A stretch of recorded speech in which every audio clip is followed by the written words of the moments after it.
Hello and welcome everyone. This is Nitesh Mishra from Federation of Indian Export Organizations, popularly known as FIO, India's apex trade promotion organization.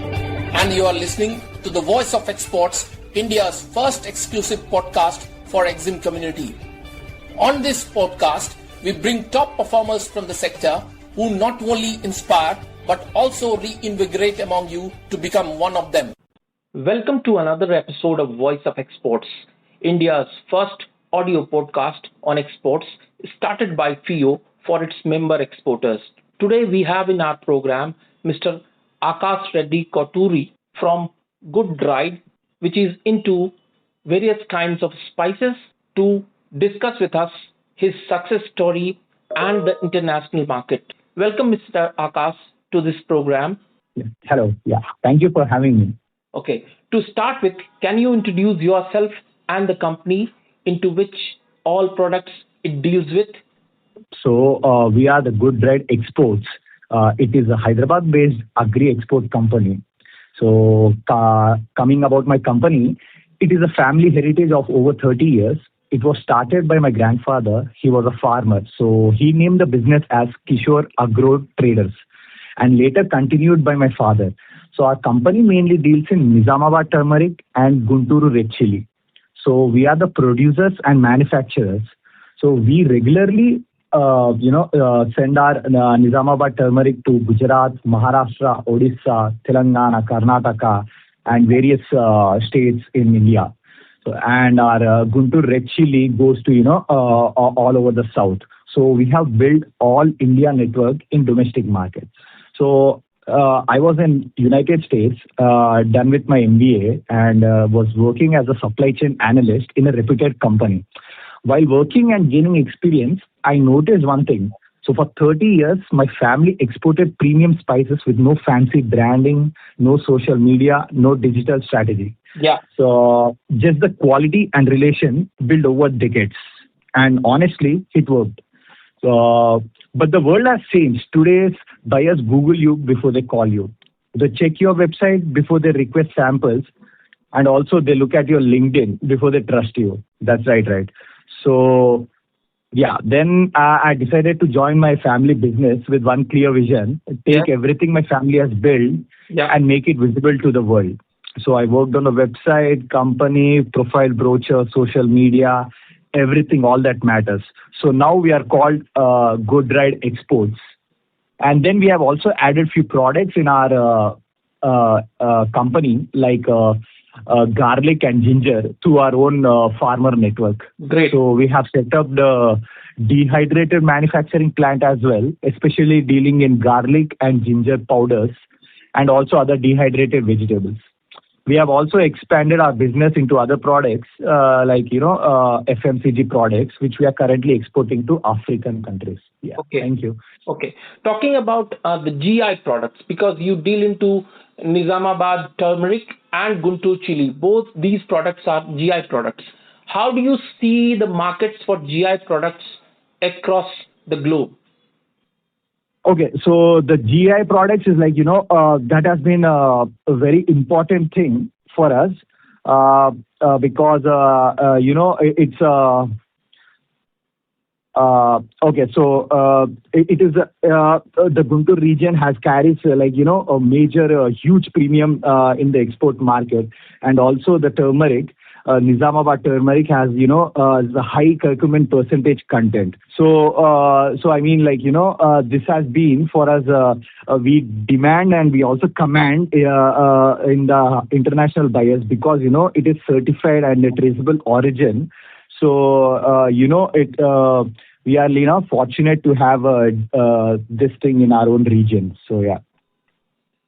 When you talk about the key challenges which you have come across during your process of exports or during your journey of exports, what would you like to say about it, Mr. Reddy? So the three challenges coming to the exports, what I have faced while starting my own company is that which I already mentioned, there was no social media presence and all. Okay. So yeah, that was the main thing for me. And also nobody tells you that you need all the regulatories. You need to start your own company and all. For US you need FDA compliance, and for Europe you need EU organic and all licensing and all. So mainly all the certificates for you to just the buyer to trust you from scratch is a main thing. So yeah, so that was the things which I have faced. Yeah. When you talk about a new entrepreneur or a new Yes. business or anybody who would like to come into the field of exports, what should be the top three things he should look at or the company should look at in while going into the field of exports? So yeah, so firstly I would tell you is that exporting with zero income and all, zero investment for exporting is a myth. So I would first clarify that is nothing like that. So for people who are entering into the market, first learn about your product, Okay. be thorough with your product, and also know your product requirements and what is your target market. Work with your local APMC and mandi people so that the supply chain starts from the ground there. So and join PO seriously. They help. They get you the network guidance. That is worth. And be patient. Export is not like a 90-day business or a 6 months. It's a relationship business, and there's a lot to do it. So yeah. When you talk about the services of FIO and how were you introduced to FIO, what would you like to say about it, Mr. Kotturi?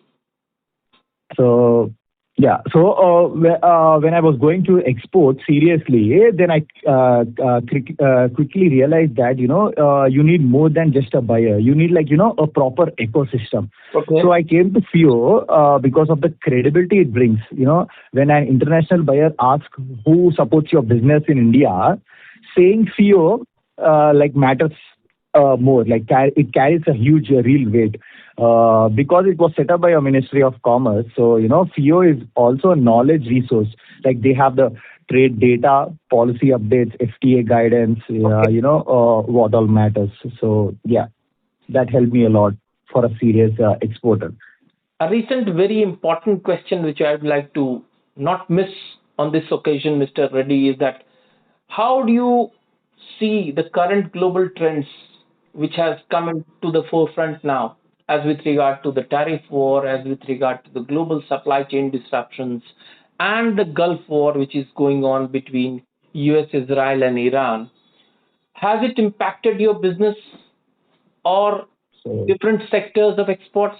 And what would you like to say about it? yeah.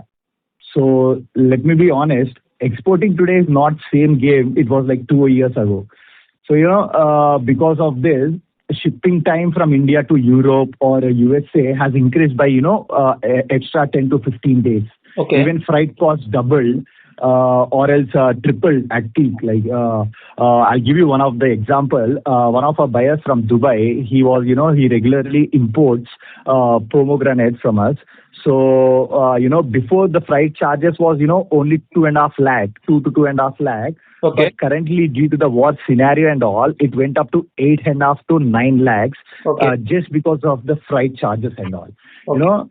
And what we also affected is the spices sitting longer in the containers.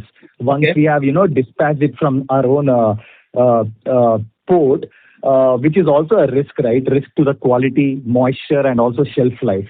Okay. So buyer started asking for a proper lead time, which we are not able to guarantee because of this situation. So we also had to observe some of our freight costs to increase and protect our relationship with the companies. So yeah, and also not only talking about the bad things, Yeah. good things also happen. India benefited as buyers shifted from China. Okay. The tariff war actually opened the doors for India exporters. Buyers who were China dependent started calling India. Okay. So what three things we actually did was, we were firstly we were very transparent with the buyers about the delays, Okay. rather than over promising, which we have maintained a healthy relationship with our own buyers. So, and also this period we have especially used to focus on the compliances, documentation, Okay. and so that when the market gets stabilized, we are ready to ship our containers faster than the competitors. Okay. So we and the last. You just now talked Yeah. about, Mr. Reddy, perishable goods, including Yes. what you deal into. How do you, Yes. how do you see the recent crisis has impacted the exports of perishable goods from India, especially fruits, dry fruits, spices, vegetables, to countries like, in fact, all the countries of Gulf region?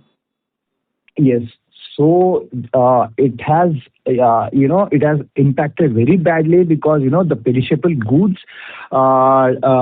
when you start grading, sorting, and when you start it from your port, you don't have much time, Okay. because the maximum you would be having is like 1 week to 10 days.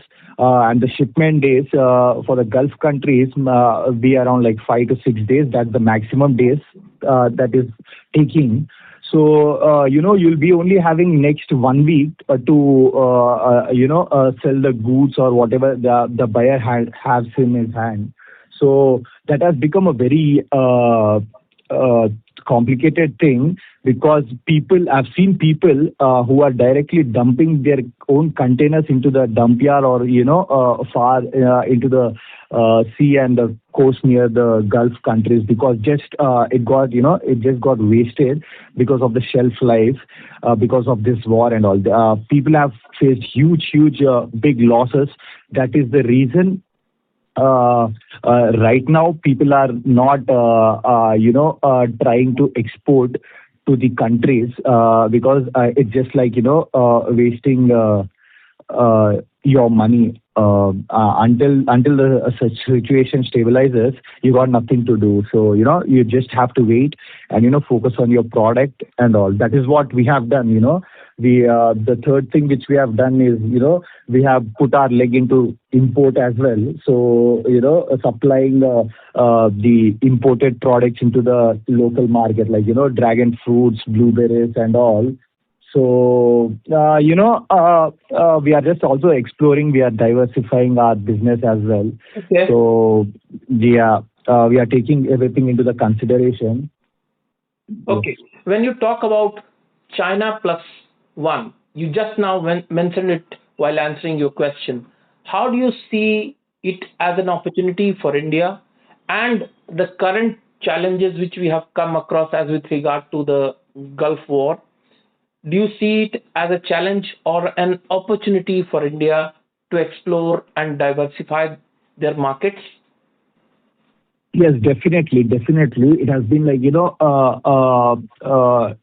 get to learn both things. It has also been challenging, and it is also you can learn a lot of things. You'll be exploring the market even wider. You get a lot of benefited things as well.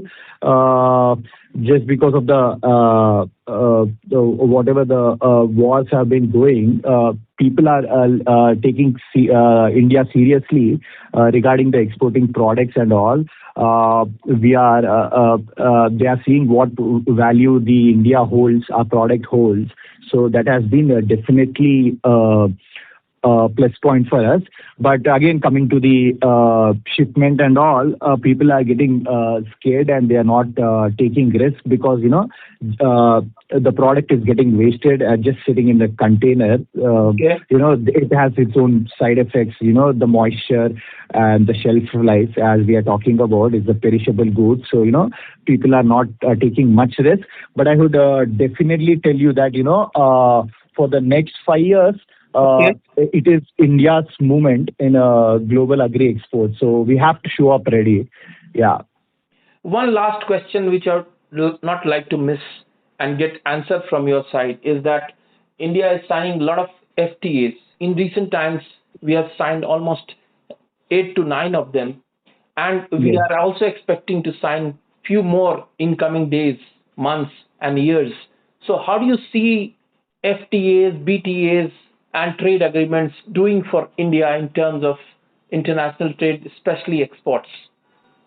So yeah, India's FTAs, coming I'll talk about the UAE CEPA and also ongoing FTA discussions Yeah.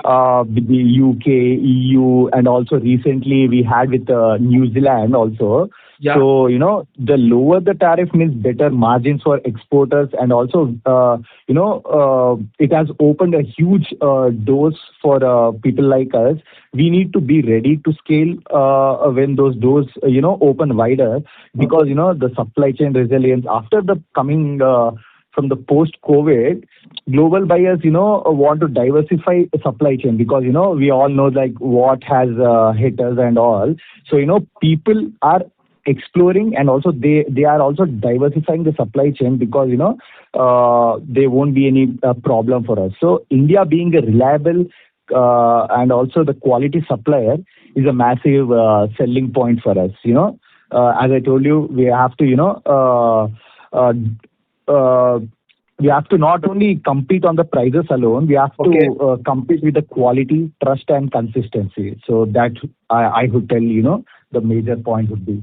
Adding to this, a last question is this: how do you see the current financial year, that is the ongoing 26-27 financial year, for the export sector as a whole, and especially for your sector? So right now, it started as a great thing, but right now everything has got into hold. Okay. So I would tell you is, there's a lot ahead, so we have to just see. And I would tell you is overall, with recently coming to 2025, if you see, India's overall performance has hit a massive record, which had a huge growth. But currently, let's just hope everything is settled and all, and surely we can back it up. And also India is actually doing great. So every year it has been increasing, a remarkable increase in each quarter and all. So every year it has been increasing, and it is breaking records of its own. So yeah, I would say just keep doing what we are doing, and find our own ways. So yeah. Thank you very much, Mr. Reddy, for being so insightful and candid in your approach while answering all my questions. And thank you being part of this Voice of Exports podcast by FIO. Thank you so much, Nitesh, for having me. Thank you. It was a great time talking to you. Thank you. Voice of Exports podcast by FIO aims to provide important information and views on foreign trade, especially on exports, which will help both Indian exporters and importers. Any statements made by an exporter, importer, or an importing company in this podcast as guests reflect the views and opinions of that individual or the company. This podcast does not constitute an endorsement by the FIO of the individual or the company, his or her or its employer or affiliated entity. The specific information or views provided, resources mentioned, or products or services endorsed or offered by that individual or the company, his or her or its employer or affiliated entity. FIO assumes no responsibility for the accuracy, completeness, or timelines of the information provided by the guest or the company in this podcast, or for the decisions made and reliance on any information provided by the guest or the company in this podcast. We thank you for listening to this episode of Voice of Exports podcast service brought to you by the FIO. For more information on how you can start exporting, please visit our website www.fio.org.